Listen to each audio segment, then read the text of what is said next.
I found the real reason the Library of Alexandria was burned. I'd always been fascinated by ancient Egypt.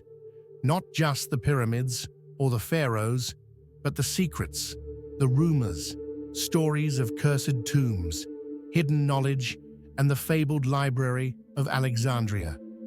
So, when I had the chance to join a small archaeological dig near the city of Alexandria, I jumped on it like a moth to flame. It was my second week there when it happened.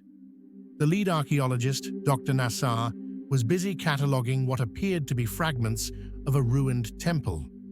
I, on the other hand, was in a cramped tunnel, deep underground, brushing dust off what I thought was another pottery shard. But when my flashlight caught the glint of something metallic, I froze.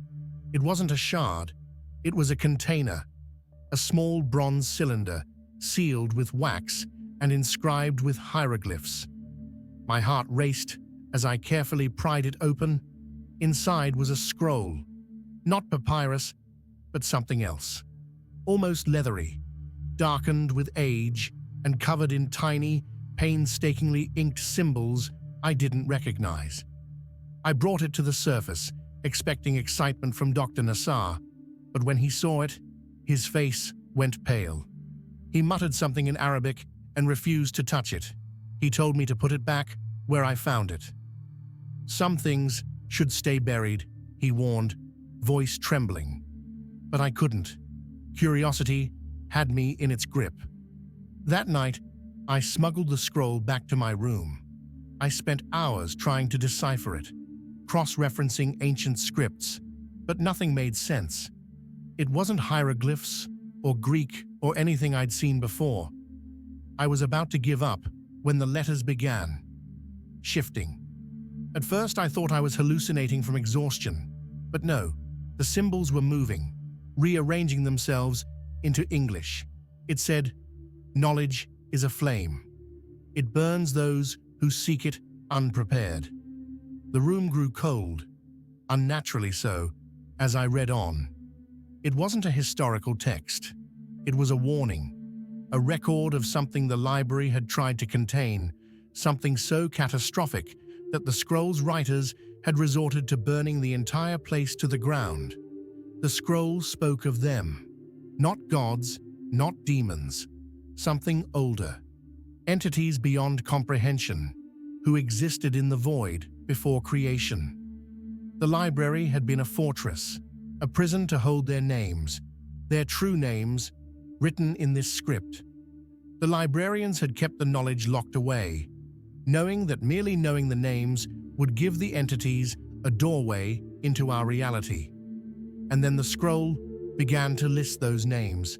I didn't mean to read them, I swear I didn't.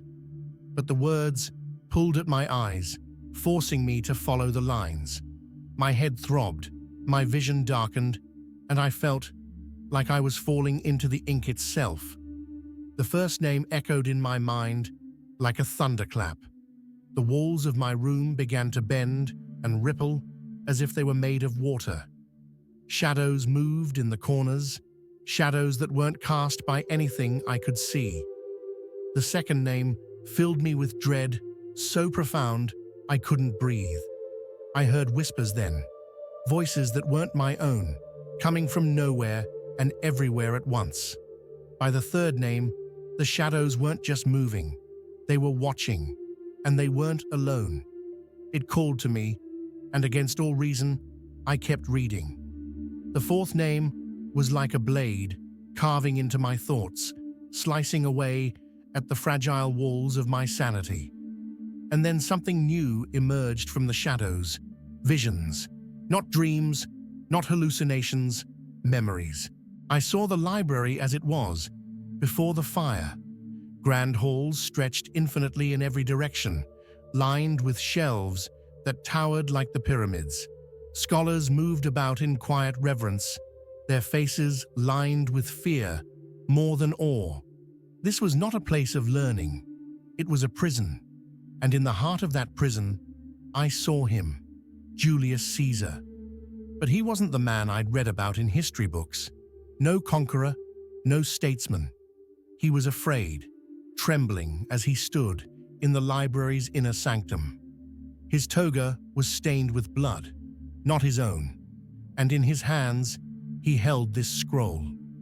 The librarians surrounded him, pleading in a language I couldn't understand.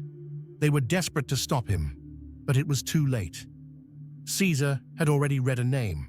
The walls of the sanctum rippled, just as my room had. Shadows began to move, but these were larger, darker, hungrier. Caesar stumbled back, dropping the scroll, his face pale and slick with sweat. "I didn't mean to," he stammered, his voice hollow. "I didn't." But the shadows didn't care. They surged forward, consuming one of the librarians in an instant. The man's scream was short-lived, cut off as his body disintegrated into ash. The rest of the scholars acted quickly, their fear overridden by purpose. They gathered scrolls, tomes, and artifacts, carrying them to a central pyre. One of them held a torch, but his hand shook. He hesitated, glancing at Caesar. "Do it," the general shouted, his voice cracking. "Burn it all." The librarian obeyed. The fire roared to life, consuming centuries of knowledge in seconds. The shadows recoiled, shrieking as the flames grew brighter. But it wasn't enough. The entity that Caesar had unleashed couldn't be undone so easily. It was already loose, spreading through the cracks of reality. The vision shifted then, snapping back to Caesar. I saw him years later, standing alone on the Ides of March, just before his assassination. He whispered something under his breath, a prayer or a curse, and for a moment I understood. The fire hadn't been enough. The thing he'd unleashed was still with him, haunting him, whispering its name. And now it whispers to me, not in words I can understand, but in feelings, cold, suffocating dread, the kind that seeps into your bones and convinces you there's something watching, just out of sight. I've stopped turning on the lights at night. It doesn't matter anymore. The shadows are always there. Sometimes they move, shifting like they're alive, stretching long fingers toward me before recoiling as if they're savoring the weight.